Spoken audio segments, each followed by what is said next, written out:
Bonjour à tous, chronique qui va vouloir être un petit peu à nouveau de circonstances liées à notre confinement, liées au Covid-19. Nous sommes au mois d'avril 2020 et donc j'ai lu il y a quelques jours une étude de l'université de Harvard qui prédisait que tout le monde sans doute le virus va continuer à circuler et il y allait y avoir des mesures d'hygiène à prendre, de distanciation sociale, hein, c'est un nouveau terme que l'on utilise de plus en plus, jusqu'en 2022. Distanciation sociale, ça veut dire quoi? Ça veut dire éviter de se toucher, éviter de serrer les mains, éviter d'embrasser les gens, rester à 1 mètre, 2 mètres, 3 mètres, peut-être même, j'ai entendu, jusqu'à 4 mètres de distance les uns avec les autres.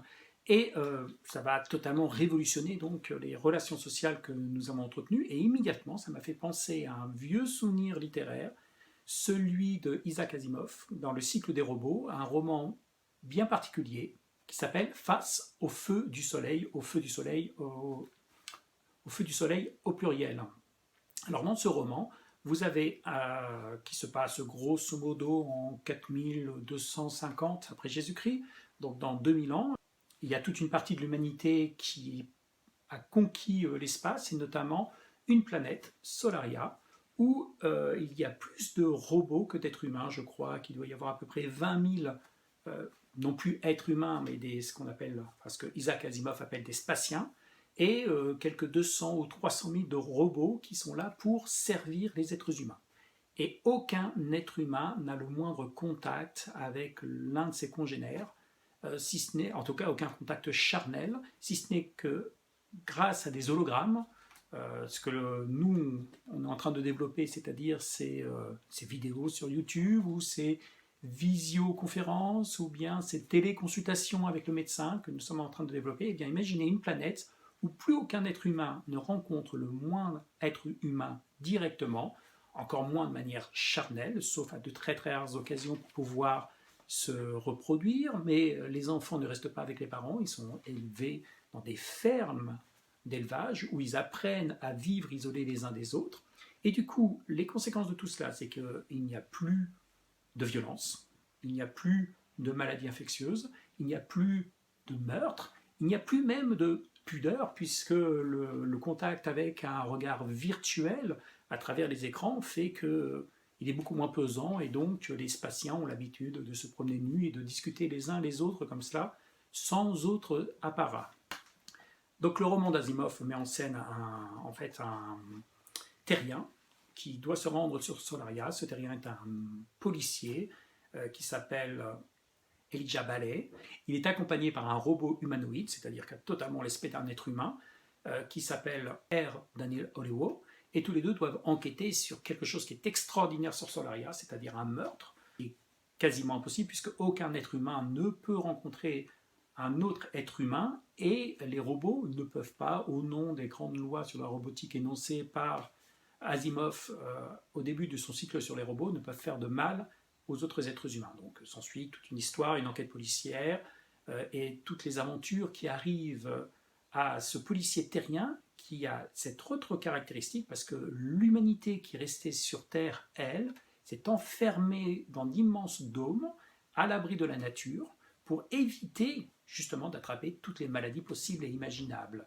Une espèce de phobie de la nature qui va jusqu'au malaise, jusqu'aux nausées dès qu'un terrien est au contact avec l'air libre. Donc ce roman d'Asimov est un roman d'anticipation, bien entendu, c'est de la science-fiction, ça se passe dans 2 ou 3 000 ans, et c'est un monde qui est lointain, lointain dans tous les sens du terme par rapport à ce que nous vivons à l'heure actuelle.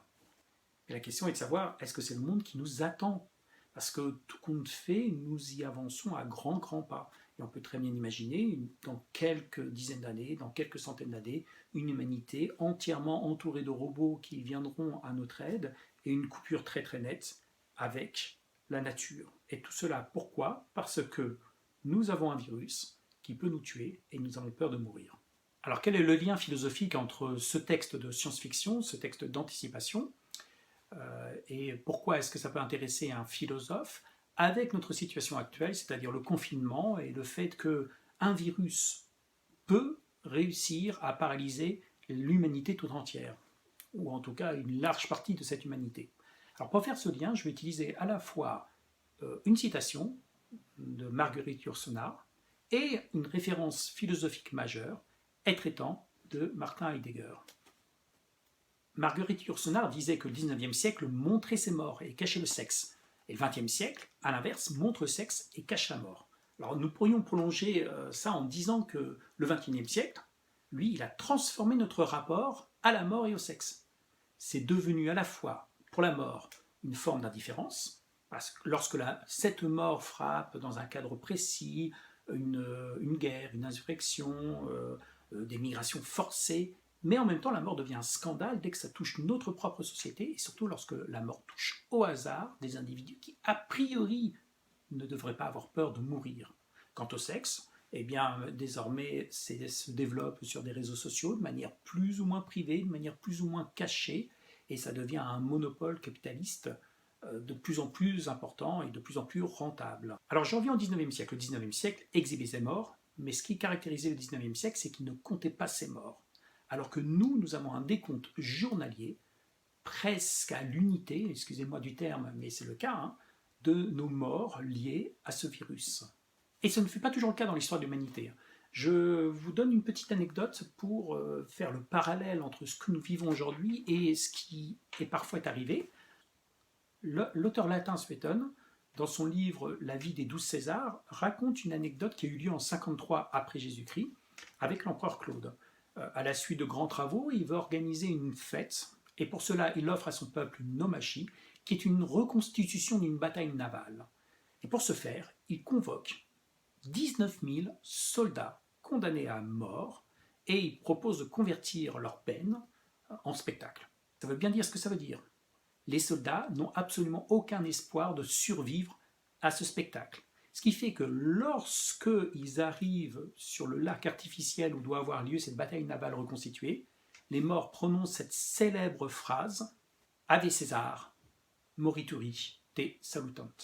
Cette phrase rendue célèbre avec le film Gladiator, mais qui n'est absolument pas prononcée par les gladiateurs à l'occasion des Jeux du cirque, mais à l'occasion de ces nomachies. Donc Suétone présente cet épisode de manière un peu comique, puisque l'empereur Claude, qui était connu pour être hésitant lorsque les soldats viennent se présenter à lui, en lui disant qu'ils vont mourir, il aurait répondu peut-être, peut-être pas, et donc les soldats se croyant graciés décident d'arrêter là le spectacle, l'empereur Claude descend, essaie de rassembler tout le monde en courant à droite et à gauche, et le spectacle a bel et bien lieu. Et ce jour-là, il y a eu 19 000 morts. 19 000 morts uniquement pour le plaisir de quelques spectateurs. Vous voyez, la relation que nous avons avec la mort est une relation qui n'a pas toujours été la même et qui a évolué, et c'est la raison pour laquelle notre relation à la mort peut être philosophiquement intéressante. Donc pour faire cette analyse philosophique, je vais utiliser Martin Heidegger, avec son livre, sans aucun doute le plus célèbre, en tout cas un des plus grands livres de philosophie de l'histoire du XXe siècle, Être étant, qui a été écrit en 1927. Alors je vais vous dire quelques mots sur Être étant parce que il y a beaucoup de choses à dire, hein. C'est un chef-d'œuvre, mais c'est aussi un des livres de philosophie les plus complexes, les plus difficiles, les plus âpres à lire, et il y a des raisons pour cela, parce que Heidegger ne considérait pas que la philosophie devait être grand public, il ne considérait pas que tout le monde devait lire, ou tout le monde devait être capable de lire de la philosophie, et donc son texte est particulièrement difficile à lire, et Martin Heidegger il faut savoir, une autre caractéristique, c'est qu'il a fait partie du XXe siècle, et pleinement, il était allemand, et il a fait partie du parti nazi en 1933 pour quelques mois, mais il n'a jamais retiré totalement son soutien au nazisme ou à Adolf Hitler, y compris après la Seconde Guerre mondiale. Mais bon, je vous rassure, je ne vais pas faire de la philosophie nazie dans cette chronique, loin de moi cette volonté. En revanche, Martin Heidegger est indépassable dans un certain nombre de ses analyses, et notamment sur l'analyse de ce qu'on appelle un phénomène. Parce que le Covid-19 est donc pas tout à fait un événement, puisque un événement, c'est une suite de chaînes causales indépendantes les unes des autres et qui vont se rejoindre et qui vont créer un point fixe totalement inédit que l'on va appeler un événement. Or là, ce à quoi nous assistons, c'est un véritable phénomène. Et qu'est-ce que c'est qu'un phénomène ? C'est intéressant parce que Heidegger se veut phénoménologue, c'est-à-dire qu'il veut travailler le logos, la logique, le discours rationnel autour des phénomènes, et donc, dans Être étant, il y a une analyse de ce qu'est un phénomène, et c'est beaucoup plus complexe que ce que l'on pourrait croire. Alors notamment, dans l'introduction de Être étant, au paragraphe 7, Heidegger va donner plusieurs significations de ce que peut être un phénomène. Le phénomène, c'est d'abord ce qui se montre, c'est le se montrant, le manifeste. Le phénomène, c'est ce qui appartient à la lumière, en tout cas c'est ce qui apparaît à la lumière. C'est, je lis le texte, la transparence de la clarté. Donc un phénomène, c'est d'abord ce qui se montre. Mais à un tel se montrer, nous donnons le nom de sembler. Donc le phénomène, deuxième sens de ce mot, c'est le semblable, le semblant, ce qui en a l'air, mais qui en réalité n'est pas ce pourquoi il se donne. Ce n'est donc, je vous lis toujours Heidegger, ce n'est donc que dans la mesure où une chose quelconque prétend, selon son sens, se montrer, c'est-à-dire être phénomène, qu'elle peut se montrer comme quelque chose qu'elle n'est pas, qu'elle peut avoir seulement l'air de. Ainsi, parle-t-on d'apparaître. Alors, ce que veut dire Heidegger, c'est que vous prenez un phénomène comme le confinement, c'est un phénomène visible, un phénomène extraordinaire, un phénomène spectaculaire, mais est-ce que ce phénomène a véritablement la signification de ce qu'il montre? Ou est-ce que c'est le signe de quelque chose de caché? Il continue avec l'idée que le phénomène peut être même un symptôme, le symptôme d'une maladie qui elle-même est cachée. Je continue la lecture. D'abord, apparaître. Heidegger écrit apparaître, AP-P-A-R-A-I-T-R-E, pour bien mettre en avant la notion d'apparence, c'est-à-dire celui qui surgit devant nous. Apparaître au sens de s'annoncer et donc de ne pas se montrer. L'annonciateur qui, du fait qu'il se montre, dénonce le non manifeste, comme ce qui affleure et transparaît extérieurement de ce qui n'est pas soi-même manifeste, le non manifeste, étant pensé comme ce qui par essence n'est jamais manifeste. Ce n'est alors qu'une apparition qui manifeste quelque chose qui n'apparaît pas. Alors, ce n'est pas véritablement que des jeux de mots que fait Heidegger. Je vous donne un exemple. Vous prenez une maladie, vous prenez un cancer. Le cancer est silencieux. Et lorsque il peut y avoir les premiers symptômes de ce cancer, c'est-à-dire les premiers phénomènes qui nous donnent des indications sur la réalité de cette maladie, la maladie a elle-même déjà bien progressé. Alors pourquoi est-ce que je développe toute cette idée autour de l'apparence, autour du phénomène? C'est peut-être pour dire que donc ce confinement est peut-être le signe de quelque chose qui est caché, qui est encore souterrain et qui va apparaître au fur et à mesure. Alors, c'est quoi ce qui ne se montre pas totalement? Heidegger, dans Être étant, va développer toute une analyse de ce qu'il va appeler le Dasein. Le Dasein, être là, en allemand, c'est la condition même d'existence de l'homme. Selon Heidegger, nous sommes des êtres qui sont jetés dans l'existence et dont le sens de cette existence va se construire au fur et à mesure. Mais la première signification de l'existence, c'est la mort. Nous sommes des êtres jetés vers la mort. Bien entendu, on ne peut pas vivre toute notre existence avec pour seul horizon la mort. Du coup, on va utiliser des biais du langage. Et un des biais du langage, c'est, par exemple, le pronom on, le pronom impersonnel on.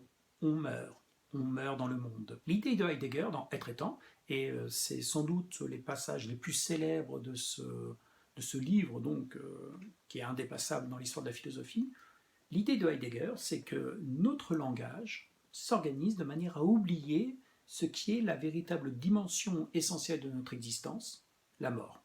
Et pour cela, on va donc utiliser des formules pour éviter de penser que l'on meurt. Je vous lis quelques-unes de ces formules, extraites non plus du paragraphe numéro 7, mais du paragraphe 51 de Être étant. Des inconnus meurent chaque jour, chaque heure.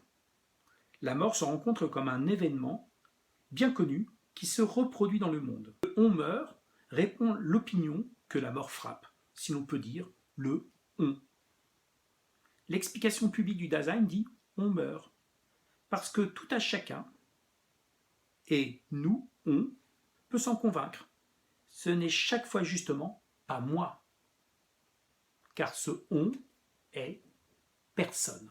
Grâce à ce genre d'équivoque, le Dasein s'expose à se perdre dans le on, ce pronom indéfini, par rapport à un pouvoir-être insigne appartenant au soi-même le plus propre. Le on donne le droit de se dissimuler l'être vers la mort en ce qu'il a de plus propre, et il augmente la tentation de se le dissimuler. La dissimulation destinée à esquiver la mort exerce sur la quotidienneté une domination si pointilleuse que, dans l'être en compagnie, les proches font justement encore souvent croire au mourant qu'il va échapper à la mort et retrouver sans tarder la tranquille quotidienneté de son monde en préoccupation. Ce que dénonce Heidegger, c'est très très compliqué et en même temps assez subtil.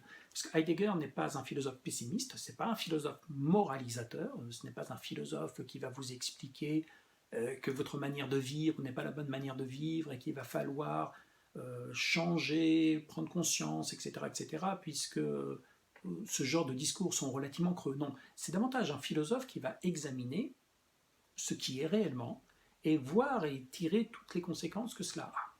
Donc, je reprends et j'essaie de résumer avec des mots relativement simples. Pour paraphraser une formule assez célèbre de Heidegger, dès que nous naissons, nous sommes assez vieux pour mourir. Donc, mourir est notre devenir. Mais bien entendu, la mort est en soi insupportable. Ce qui fait que nous passons toute notre existence dans une forme de déchéance. Alors là aussi, c'est un concept philosophique très complexe chez Heidegger. La déchéance n'a rien de négatif. Ce n'est pas une dimension religieuse liée par exemple au péché originel et le fait que nous ayons été chassés du jardin d'Éden parce que Adam et Ève ont croqué dans la pomme de la connaissance la pomme de l'arbre de la connaissance du bien et du mal. C'est pas du tout ça. La déchéance, c'est pas non plus une forme de décadence qui serait liée au mythe d'un âge d'or que nous aurions connu, nous, en êtres humains, et que nous voyons disparaître au fur et à mesure. Non, non. La déchéance, c'est simplement une existence qui est le propre de l'existence humaine, qui est une existence inauthentique. Une existence inauthentique basée sur des bavardages, sur des curiosités, et tout compte fait sur des équivoques qui n'ont pas lieu d'être, sur ce que notamment le philosophe Blaise Pascal appelait le divertissement. Mais la réalité du Dasein reste néanmoins là, et pour pouvoir y accéder, eh bien, il faut se consacrer à ce que Heidegger va appeler le souci, et notamment le souci de la mort. Je reviens un petit peu sur cette explication une nouvelle fois parce que c'est vraiment assez complexe et assez subtil. Je répète, Heidegger ne se veut pas moralisateur. Ce qu'il veut dire, c'est que notre manière d'être, notre manière de vivre, nos bavardages incessants autour de la mort ou de l'absence de la mort, qui sont, encore une fois, je le répète, un langage relativement superficiel au regard de ce que devrait être notre prise de conscience de notre horizon, Heidegger ne le condamne pas. Au contraire, il veut le penser. Parce que c'est ce qu'il appelle une réflexion ontique de l'existence. Ça veut dire quoi ontique? Ça veut dire que les dimensions concrètes de notre relation à la mort, y compris si c'est tout compte fait essayer d'éviter de penser que l'on va mourir, va déterminer le véritable sens de notre existence. Ce que nous sommes, je vais dire une tautologie, c'est ce que nous sommes.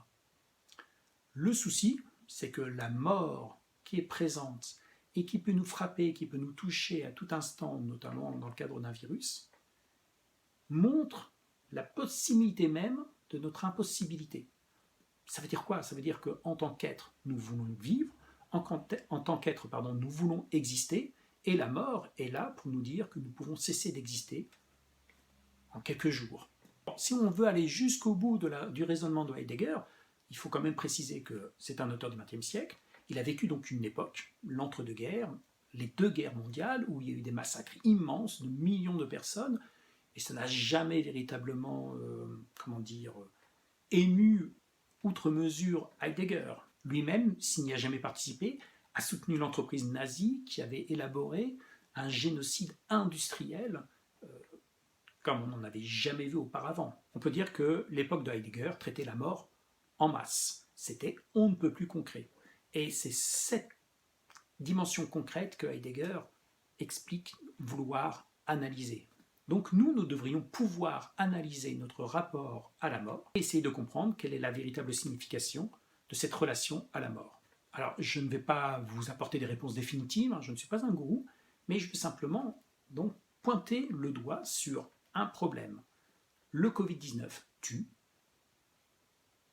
En comparaison avec d'autres causes, que ce soit d'autres épidémies comme Ebola ou les grandes épidémies de peste que l'Europe a connues, notamment la peste noire au Moyen-Âge, où il y a eu, je crois, un quart de la population européenne qui est morte, ou bien que ce soit les guerres incessantes de par le monde, ou bien les migrations en Méditerranée ces dernières années, tout compte fait, le Covid-19 tue, mais sans que ce soit dans des proportions exceptionnelles.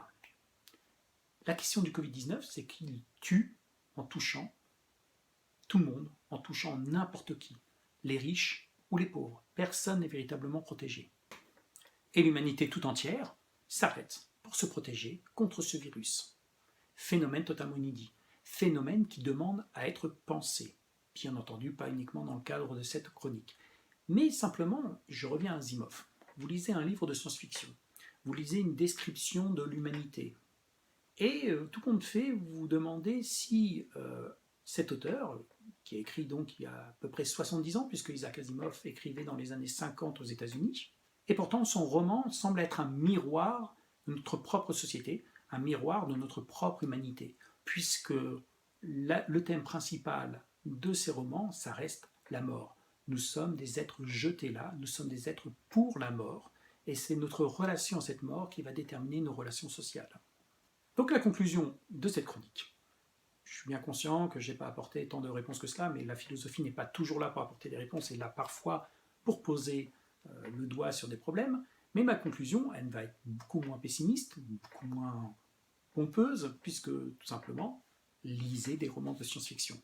Et vous verrez que si vous avez des difficultés pour lire des livres tels que Être et temps, ce que je comprends aisément, eh bien, avec des romans d'anticipation comme Le cycle des robots d'Asimov, vous aurez suffisamment de matériaux pour essayer de réfléchir sur ce que Heidegger appelait le Dasein, l'être là, l'être jeté là, l'être qui vit dans un monde et qui doit construire et donner du sens à son existence et qui ne peut pas échapper aux conditions concrètes de cette existence.